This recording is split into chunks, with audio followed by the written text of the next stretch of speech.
연초부터 지구촌을 자극하고 있는 트럼프 대통령의 최근 행보에 대해서 말씀을 좀 나눠보겠습니다. 요즘 최근에 이제 1월 첫째 주에 베네수엘라 대통령 마두로를 체포해서 유역으로 압송을 했고, 계속 이 내용에 대해서는 트럼프가 여러 번 얘기를 했었기 때문에 그게 놀라운 건 아닌데, 이게 끝나자마자 한 이틀 전부터 이게 덴마크령인 그린란드에 대해서 군사적 공격을 불사하더라도 가져오겠다라는 말을 해서 우리 국제 질서에 큰 충격을 주고 있는 상황입니다. 일단 마두로 대통령 체포에 대해서는 여러 번 작년 10월부터 얘기가 나왔던 거기 때문에 이렇게 군사 작전을 최대한 자제하는 모습을 많이 보여줬지만 1월 3일에 갑자기 델타포스라는 미 특수부대에 투입해서 마두로 대통령 체포하고 압송을 했습니다. 그 마약이나 테러 수장으로 이제 규정을 해서 여러 가지 혐의는 마약이나 무기 정도로 하겠습니다.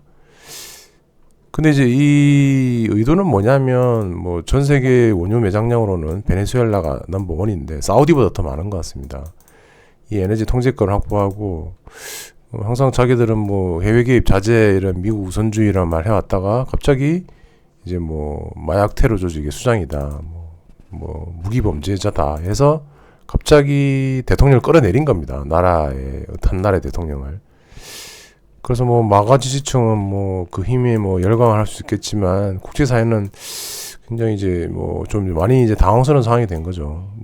계속 경고를 한 거랑 갑자기 군사력을 동원해서 주권을 침해하고 대통령을 내리는 거는 차원이 다른 문제이기 때문에 약간 조금 이제 좀 다르게 보고 있습니다. 근데 그 문제보다 더 심각한 거는 그린란드 공격 발언입니다. 그린란드.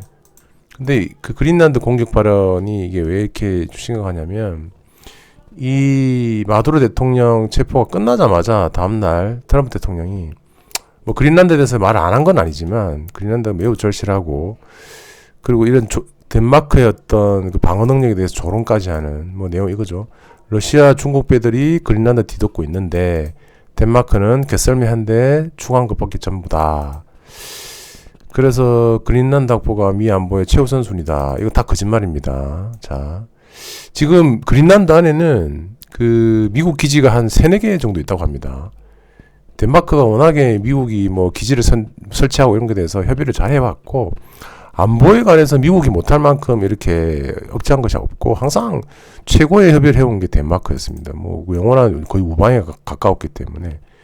사실상 가장 큰 이유는 그 그린란드 안에 있는 지하 자원과 그 북극 항로 이게 가장 이유가 크다는 말이 많습니다. 안보는 얼마든지 기지를 마음대로 설치할 수 있는 상황이기 때문에 이건 핑계가 되지 않고 사실상 그 북극 항로와 그 히토류를 포함한 방대하게 있는 그 지하 자원을 노리는 게 아닌가 그런 생각이 듭니다. 덴마크는 나토 동맹국에 대한 공격은 나토에 대한 종말이요. 영국, 프랑스, 독일까지 해서 그린란드에 대해서 연대를 형성했습니다. 자, 근데 트럼프 왜 이러나? 왜 이럴까요? 왜 이럴까요? 자, 2025년까지 트럼프는 맨 그 러시아 우크라이나 전쟁을 휴전을 막 이끌면서 억지로 이렇게 평화주의자인 것처럼 행사를 하면서 자기가 노벨 평화상을 받아야 된다라고 이렇게 말을 계속 해왔던 인물입니다. 계속 자기 자화자찬했던 트럼프였는데 올해 들어 갑자기 돌변했어요. 그 배경은 11월 중간선거라고 볼 수 있겠습니다. 11월 중간선거. 11월 중간선거 앞두고 지금 연일 지지율이 최저치다고 30대 초반을 벗어나지 못하고 있는데 해외에서 이런 계속 자극적 뉴스를 생산해서 마가 진영에 또 한번 이렇게 시선을 빼앗아 보겠다. 그런 전략이 되겠습니다. 이게 보니까. 근데 진짜 조금 이제 이 마두로 대통령 체포는 실질적으로 전격적으로 이루어진 건 맞는데 그 그린란드 공격은 제가 보기엔 이게 허언에 그치지 않을 가능성이 높습니다. 허언에. 왜냐면 굉장히 그 그린란드를 강하게 가져와야겠다는 그 의지가 묻어나고 특히 저는 뭐에 주목하고 있냐면 트럼프 대통령이 국방부의 이름을 전쟁부라고 바꿨습니다. 전쟁부. 전쟁부. 자, 미국이 국방부 이름을 전쟁부로 바꿨습니다. 전쟁부. 저는 이거는 되게 작은 일이 아니라고 생각합니다. 이 전쟁부로 바꾼 건 작년 한 10월, 11월 정도 될 것 같습니다. 11월. 그 국방부를 전쟁부로 바꾼다는 것은 이제 트럼프가 약간 이제 좀 그렇게 뭐 노벨 평화상 이렇게 얘기를 하던 그 태세를 완전 전환하겠다라는 의미로 볼 수 있을 것 같습니다. 이 그린란드 공격은 저는 허언이 아닐 수도 있다. 허언이 아닐 수도 있는 굉장히 악재고, 이 그린란드를 만약에 미국이 어떤 형식이든지 공격을 하게 된다면 제 생각에 중국도 가만히 있지 않을 겁니다. 아마 중국도 대만에 대해서 위협을 가할 수 있습니다. 왜냐? 미국이 동맹국에 대해서 덴마크를 공격하는데 중국은 왜 대만을 공격하면 안 되죠? 중국도 대만 공격할 수 있습니다. 자, 그리고 그게 끝일까요? 러시아는 가만히 있을까요? 러시아는 이제 그린란드가 공격받으면 이제 나토는 깨지겠죠, 그죠? 그 러시아는 당연히 폴란드랑 핀란드 칩니다. 치러 갑니다, 또. 지금 러시아는 풍부한 석유와 천연가스 매장량이 많기 때문에 그 대금으로 계속 전쟁을 치를 수 있는 나라입니다. 지하 자원이 끝도 없이 있는 나라이기 때문에. 그 나토가 나라는 많지만 러시아의 어떤 지하 자원이나 이런 그 전쟁 전비를 충당할 수 있는 여력이 러시아는 많기 때문에 나토가 나라는 많아도 불리합니다. 러시아와 전쟁을 하면. 이 끊임없이 돈을 만들 수 있기 때문에. 그래서 이제 미국이 그린란드를 공격하게 되면 제일 큰 문제는 중국도 가만히 있지 않을 것이고, 대만에 대해서 공격해도 미국이 그렇게 뭘 할 수도 없는 상황이고, 러시아는 더 할 것입니다. 어차피 나토가 다 깨진 상황에서 당연히 러시아가 우크라이나를 당연히 전쟁도 더 심하게 할 것이고, 안 그래도 지금 휴전이 교착 상태에 있다, 그죠? 교착 상태에 있기 때문에 핀란드, 폴란드 얼마든지 공격할 수 있습니다. 그래서 사실상 이 그 미국이 그린란드를 공격한다는 이 발언은 제가 보기에 이 방위 산업 섹터에 가장 큰 변동을 주는 자극성 있는 소지가 아닌가라는 생각이 듭니다. 그 방위 산업 섹터가 지금 꽤 오랫동안 겨울잠을 자고 있었는데 한 2달간. 자, 그 중에서 저는 풍산하고 현대로템을 한번 말씀드려보겠습니다. 자, 이 현대로템부터 한번 말씀드려볼게요. 현대로템은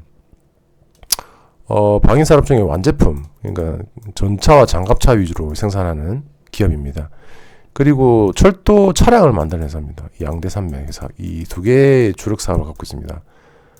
전차, 장갑차 생산하고 철도를 생산하고 기차 차량 말입니다. 그리고 그 방산 수주 기반에서 백로그 계속 이렇게 뭐 수주 잔고는 계속 쌓이고 있고, 특히 폴란드 K2 전차 1차, 2차 수출 굉장히 유명하다, 그죠? 총 금액을 다 하면 뭐 11조 더하기 8조에서 한 20조 가까이 됩니다. 근데 다만 뭐 리스크 있다 그러면 해외 뭐 계약이 지연될 수도 있는데 그건 별로 뭐 중요한 건 아닌 것 같고요.